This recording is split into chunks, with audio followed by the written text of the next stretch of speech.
Hello my dear student. आज हम लोग क्लास 12th का जो चैप्टर 5 है सरफेस केमिस्ट्री उसको कंटिन्यू कर रहे हैं। लास्ट टाइम में मैंने आपको बताए हुए थे कि कुछ इंपॉर्टेंट टर्म्स जो है उसमें अपन कर रहे हैं, जिसमें एड्सॉर्प्शन, एब्जॉर्प्शन, डीजॉर्प्शन, जॉर्प्शन एक्सेट्रा ये सब देखे हुए थे। अब उसमें जो टर्म्स अपन ने देखा हुआ था एड्सॉर्प्शन, है ना। एड्सॉर्प्शन, तो हाउ इज एड्सॉर्प्शन अकर, किस तरह से वो होता है एड्सॉर्प्शन, उसी का मैकेनिज्म आज देखेंगे। जैसे फॉर एग्जांपल मैंने आपको लास्ट टाइम में बताया हुआ था कि एड्सॉर्बेंट क्या होता है, एड्सॉर्बेट क्या होता है, ठीक है। उसी से रिलेटेड आपको सबसे ज्यादा अच्छे से समझना है कि एड्सॉर्बेट क्या है और एड्सॉर्बेंट क्या है ना। उसी से आप इस मैकेनिज्म को क्लियरली समझ पाएंगे। फॉर एग्जाम्पल जैसे यहाँ पर क्या होता है कि ये एक तरह का क्या हो गया, अपन इसको मान लें कि ये एड्सॉर्बेंट है ना। इसको मैंने कहा हुआ है एड्सॉर्बेंट, ठीक है। अब इसमें जो भी मॉलिक्यूल्स होंगे, है ना, वो सभी क्या कहलाएंगे, एड्सॉर्बेट। मतलब जो बाहर से यहाँ पर आके सरफेस पर इसकी या बल्क में इसके एब्जॉर्ब हो रहे हैं, वो सभी क्या कहलाएंगे, एड्सॉर्बेट। अगर मैंने यहाँ पर लिख दिया कि ये एड्सॉर्बेट, अब एड्सॉर्बेट कोई मॉलिक्यूल्स हो सकते हैं जो यहाँ पर स्टिक होंगे, ठीक है। तो एड्सॉर्बेंट क्या होता है, जिस पर एड्सॉर्बेट आकर स्टिक होगा या उसकी सरफेस पर आकर वो एड्सॉर्ब होगा, उसको अपन कहेंगे एड्सॉर्बेट। और जिस पर आके वो एड्सॉर्ब हो रहा है उसको अपन क्या कहेंगे, एड्सॉर्बेंट। क्लियर। अब जो मैकेनिज्म है, मैकेनिज्म ऑफ एड्सॉर्प्शन, तो मैकेनिज्म ऑफ एड्सॉर्प्शन समझने के लिए ये थोड़ा मैंने लिखा हुआ है, इसको मैं बता रहा हूं, आप उसको अच्छी तरह से समझें। In the bulk of adsorbent the forces acting on the molecules are mutually balance out. Means क्या हुआ कि ये जो एड्सॉर्बेंट है इसमें नंबर ऑफ मॉलिक्यूल्स होंगे, है ना। फॉर एग्जांपल मैंने यहाँ पर ये मॉलिक्यूल्स बनाए हुए हैं, है ना। अब ये एड्सॉर्बेंट मॉलिक्यूल्स होंगे जो ऑलरेडी इसमें क्या है, यहाँ पर इस एड्सॉर्बेंट में एड्सॉर्ब है ना। अगर अपन बात करते हैं कि ये कोई मॉलिक्यूल्स है, ये तो ऑलरेडी हो गए सब। अपन एक मॉलिक्यूल्स के लिए मैकेनिज्म को समझेंगे कि ये जो मॉलिक्यूल्स है, इस मॉलिक्यूल्स में इसके चारों तरफ भी क्या होंगे और काफी सारे मॉलिक्यूल्स होंगे, ये इस तरह से, ठीक है। अब क्या होता है कि ये जो मॉलिक्यूल्स हैं, जैसे कि in the bulk of adsorbent the forces acting on molecules are mutually balance. तो म्यूचुअली बैलेंस से मतलब क्या हुआ कि ये जो मॉलिक्यूल्स होगा, ये इसका जो अट्रैक्शन फोर्स होगा वो सभी तरफ क्या होगा, इक्वल होगा, ठीक है। ये जो मॉलिक्यूल्स होंगे इनका जो अट्रैक्शन फोर्स होगा वो सभी तरफ क्या होगा, इक्वल होगा, ये इस तरह से, है ना। तो जो नेट फोर्स जो होगा, अगर नेट फोर्स की, अगर इसके लिए अपन नेट फोर्स की बात करें तो यहाँ पर नेट फोर्स क्या हो जाएगा, 0। मतलब इसके लिए यहाँ ये जो मॉलिक्यूल्स है इसका जो अट्रैक्शन फोर्स है वो सभी मॉलिक्यूल्स पे, जो दूसरे वाले मॉलिक्यूल्स हैं उन पर क्या है, इक्वल पड़ रहा है। तो जो नेट फोर्स जो होगा इसका वो क्या हो जाएगा, 0 हो जाएगा। अब इस कंडीशन में क्या होता है, but the molecules on the surface are being attracted by the molecules in the bulk of the adsorbent। अब क्या होगा कि ये जो मॉलिक्यूल्स अंदर बल्क में जो हैं उनमें तो क्या हो रहा है कि यहाँ पर इसका अट्रैक्शन हो रहा है, इसी तरह से यहाँ पर और मॉलिक्यूल्स होंगे तो इसका अट्रैक्शन इस पर होगा। तो जनरली उसका जो नेट फोर्स होगा, जो बल्क में प्रेजेंट है, उनका नेट फोर्स क्या हो जाएगा, 0 हो जाएगा। लेकिन जो सरफेस पर प्रेजेंट है ये वाले मॉलिक्यूल्स, ये है ना, जो सरफेस पर प्रेजेंट है, इनमें क्या होता है कि ये जो है ये क्या करेंगे, इसको भी अट्रैक्ट करेंगे। किस तरह से कि जब यहाँ पर इसका अट्रैक्शन हो रहा है ना, तो इस कंडीशन में ये जो मॉलिक्यूल्स होंगे सरफेस वाले वो भी क्या होंगे, इसकी तरफ अट्रैक्ट होंगे, है ना। अब जब यहाँ पर इनका अट्रैक्शन हो रहा है तो ये जो है ये यहाँ पर भी इस तरह से इसमें अट्रैक्शन होगा। अब ये जो अट्रैक्शन हो रहा है, जो सरफेस पर मॉलिक्यूल्स हैं यहाँ पर, इनका जो बल्क में है, फिर से सुन लेना, जो बल्क में है उनकी वजह से तो यहाँ पर जो फोर्स है वो क्या है, जीरो हो गया। हाँ, लेकिन जो सरफेस पर जो मॉलिक्यूल प्रेजेंट है उनमें क्या होता है कि इसकी वजह से, है ना, इन फोर्सेस की वजह से यहाँ पर एक रेसिडुअल फोर्सेस क्रिएट होता है। और वो जो, क्योंकि ये जो मॉलिक्यूल्स हैं ये वाले, ये यहाँ पर क्या हो रहे हैं, इन मॉलिक्यूल्स के थ्रू जो बल्क में प्रेजेंट हैं उनकी तरफ अट्रैक्ट हो रहे हैं। अब यहाँ पर जब अट्रैक्ट होते हैं तो उस कंडीशन में क्या होता है कि जो सरफेस होती है, ये जो सरफेस है, ये जो सरफेस है, यहाँ पर एक तरह का फोर्सेस क्रिएट होता है ना, यहाँ पर एक तरह का फोर्सेस क्रिएट होगा जिसको कहेंगे अपन रेसिडुअल फोर्स। इसको क्या कहा जाएगा, रेसिडुअल फोर्स। ठीक है, अब यहाँ तो ये वाला जो मॉलिक्यूल था इसमें क्या हो रहा है, जो बल्क में प्रेजेंट है वहां पर तो सभी मॉलिक्यूल्स के बीच में क्या हो गया, नेट फोर्स जीरो हो गया। अब जिसकी वजह से जो सरफेस पर जो प्रेजेंट होते हैं वो भी क्या होते हैं, इन मॉलिक्यूल्स की तरफ अट्रैक्ट होते हैं, इन मॉलिक्यूल्स की तरफ यहाँ पर अट्रैक्ट होंगे। अब जब ये इनका अट्रैक्शन इन बल्क में जो प्रेजेंट है उनकी तरफ होता है तो जो सरफेस होती है, सरफेस पर क्या होगा कि एक तरह का रेसिडुअल फोर्स क्रिएट होगा। ये जो रेसिडुअल फोर्स होता है, इस रेसिडुअल फोर्स की वजह से जो बाहर एड्सॉर्बेट जो होते हैं, एड्सॉर्बेट मॉलिक्यूल जो होते हैं, उनका क्या होता है, इनकी तरफ सरफेस पर अट्रैक्शन होता है। यहाँ पर क्या हो जाते हैं, ये आके एड्सॉर्ब होते हैं, है ना। किसकी वजह से, ये जो यहाँ पर रेसिडुअल फोर्स जो जनरेट हुआ है, ये वाला जो रेसिडुअल फोर्स जनरेट हुआ है, कैसे हुआ है, क्योंकि सरफेस पर जो मॉलिक्यूल्स थे वो बल्क की तरफ, बल्क में जो प्रेजेंट मॉलिक्यूल है एड्सॉर्बेंट में, वो अपनी तरफ इसको क्या कर रहे हैं, अट्रैक्ट कर रहे हैं इन मॉलिक्यूल्स को, जिसकी वजह से यहाँ पर जो सरफेस होती है, सरफेस पर एक तरह का फोर्स क्रिएट होगा जिसको अपन क्या कहेंगे, रेसिडुअल फोर्स। और इस रेसिडुअल फोर्स को क्रिएट होने की वजह से जो एड्सॉर्बेट जो होंगे, एड्सॉर्बेट मॉलिक्यूल्स जो होंगे, है ना, ये क्या है, मॉलिक्यूल्स, तो जो एड्सॉर्बेट मॉलिक्यूल्स जो होंगे वो क्या हो जाएगा, इस सरफेस की तरफ अट्रैक्ट होंगे, मतलब एड्सॉर्ब होंगे। अब इसी तरह से ये क्या होगा, एड्सॉर्प्शन का प्रोसेस चलता रहेगा। किसकी वजह से हो रहा है, ये रेसिडुअल फोर्सेस की वजह से। जो कैसे क्रिएट होते हैं, जो सरफेस पर मॉलिक्यूल जो प्रेजेंट होते हैं वो बल्क की तरफ क्या होते हैं, अट्रैक्ट होते हैं, जिसकी वजह से ये रेसिडुअल फोर्स यहाँ पर क्रिएट होता है। और इसी रेसिडुअल फोर्स की वजह से जो एड्सॉर्बेट मॉलिक्यूल्स हैं वो इस सरफेस पर क्या होंगे, आके स्टिक होंगे या एड्सॉर्ब होंगे। यही फिनोमिना होता है, इसी को कहते हैं अपन मैकेनिज्म ऑफ एड्सॉर्प्शन। अब एक बार इसको रीड कर लें आप, in the bulk of adsorbent the force acting on the molecules are mutually balance out. जो बल्क में प्रेजेंट होते हैं वो जो मॉलिक्यूल्स होंगे वो जनरली क्या होते हैं कि म्यूचुअली बैलेंस होते हैं, जिसकी वजह से नेट फोर्स क्या हो जाता है, जीरो हो जाता है। आगे, but the molecules on the surface are being attracted by the molecules in the bulk of the adsorbent. लेकिन जो सरफेस पर जो मॉलिक्यूल्स प्रेजेंट होंगे वो क्या हो जाते हैं, जो बल्क में प्रेजेंट मॉलिक्यूल्स हैं उसकी तरफ क्या होते हैं, अट्रैक्ट होते हैं।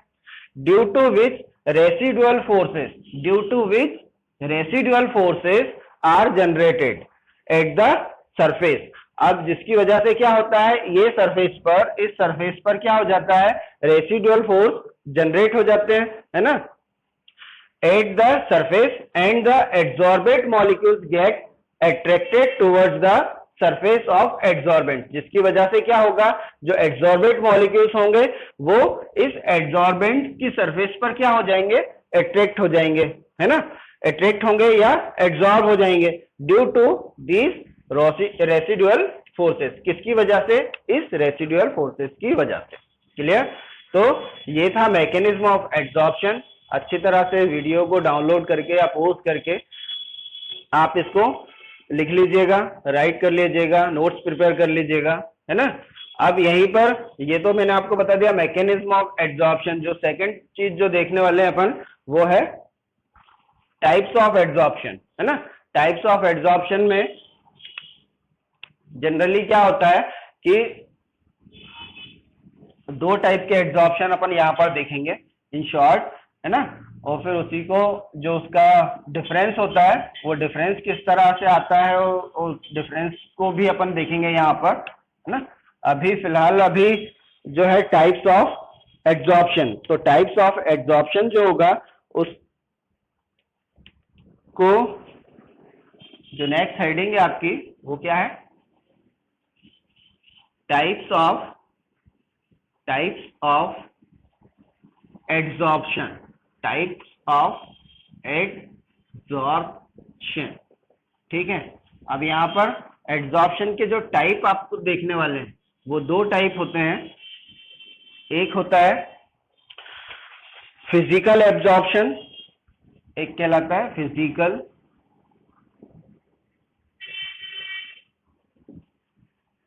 एड्जॉर्प्शन, या इसको कहा जाता है फिजिजॉर्प्शन, या इसको कहा जाता है फिजिजॉर्प्शन।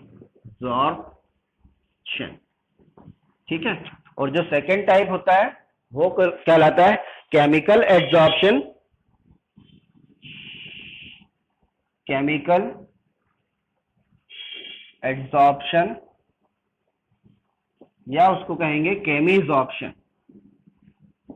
केमिजॉर्प्शन। क्लियर? अब यही दो चीजें, मतलब टाइप ऑफ एड्जॉर्प्शन में दो चीजें अपन देखने वाले हैं, एक टाइप फिजिजॉर्प्शन या फिजिकल एड्जॉर्प्शन, केमिकल एड्जॉर्प्शन या केमिजॉर्प्शन, और उसमें फर्स्ट जो देखने वाले हैं अपन वो क्या है, फिजिजॉर्प्शन। अब इसको आप अच्छी तरह से समझ लेना कि फिजिजॉर्प्शन एक्चुअली होता क्या है। अब पहले मैं इसको थोड़ा सा लिखकर आपको बता देता हूं कि इसमें होता क्या है। If adsorption occur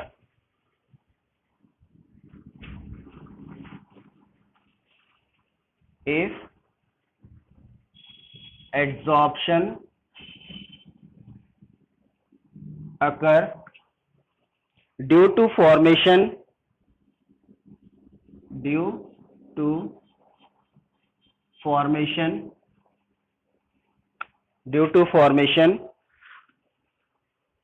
weak van der Waals forces, weak van der Waals forces between adsorbate and adsorbent, between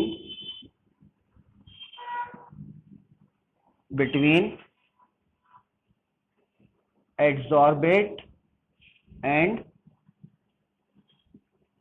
adsorbent, है ना।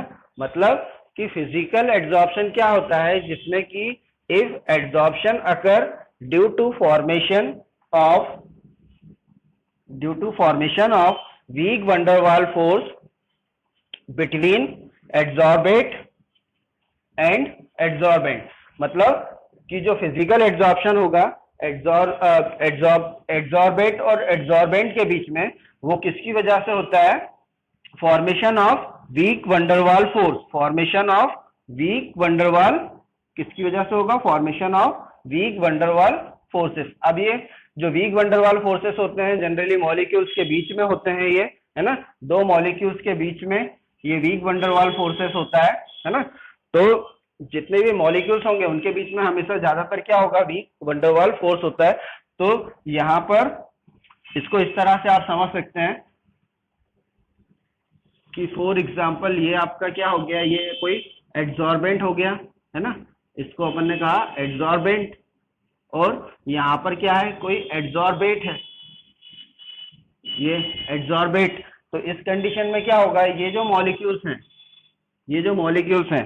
तो इन मॉलिक्यूल्स का और ये जो एड्सॉर्बेट है, हाँ, यहाँ इन मॉलिक्यूल्स का और एड्सॉर्बेट के जो एड्सॉर्बेट होगा, है ना, एड्सॉर्बेट मॉलिक्यूल जो होंगे और एड्सॉर्बेट मतलब ये दोनों, हाँ, इन दोनों के बीच में क्या होता है, यहाँ पर ये जो फोर्स हो रहा है ना, ये इसको अपन क्या बोल रहे हैं,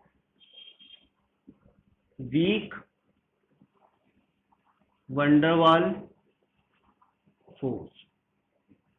ठीक है, तो फिजिकल एब्जॉर्प्शन या फिजिजॉर्प्शन का क्या होता है, जिसमें कि एड्सॉर्बेट और एड्सॉर्बेंट के बीच में क्या होता है, weak van der Waals force होता है। ठीक है, मतलब इसको अपन क्या कहेंगे, इसको कहेंगे अपन फिजिकल एड्सॉर्प्शन। इसी तरह से सेकेंड टाइप क्या हो जाएगा कि केमिकल एड्सॉर्प्शन या उसको कहा जाता है केमिजॉर्प्शन। ध्यान से उसको देख लेना, है ना।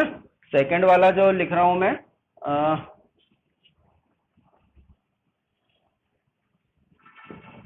केमिकल एड्सॉर्प्शन, केमिकल एड्सॉर्प्शन या उसको क्या कहेंगे, केमिजॉर्प्शन, केमिजॉर्प्शन। ठीक है। अब देखो दोनों चीजें, केमिकल एड्सॉर्प्शन या केमिजॉर्प्शन, जिस तरह से ये जो दोनों फोर्स है ना, इसके बीच में वीक वंडरवाल फोर्स फॉर्म होता है, तो वहां पर क्या होता है, फिजिकल एड्सॉर्प्शन या फिजिजॉर्प्शन होता है। लेकिन इन दोनों के बीच में अगर ये जो फोर्स है ना, तो यहां पर एड्सॉर्बेट और एड्सॉर्बेंट के बीच में अगर केमिकल बॉन्ड फॉर्म हो रहा है, केमिकल बॉन्ड फॉर्म हो रहा है ना, यहां पर इन एड्सॉर्बेट और एड्सॉर्बेंट के बीच में अगर केमिकल बॉन्ड फॉर्म हो रहा है यहाँ, तो उस टाइप का जो एड्सॉर्प्शन होगा वो क्या कहलाएगा, केमिजॉर्प्शन। उसको क्या कहेंगे अपन, केमिजॉर्प्शन। इसको भी आप थोड़ा सा नोट डाउन कर लें। If adsorption occur, if adsorption occur due to formation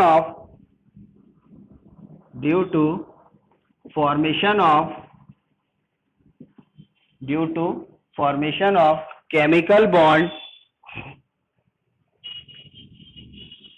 formation of chemical bond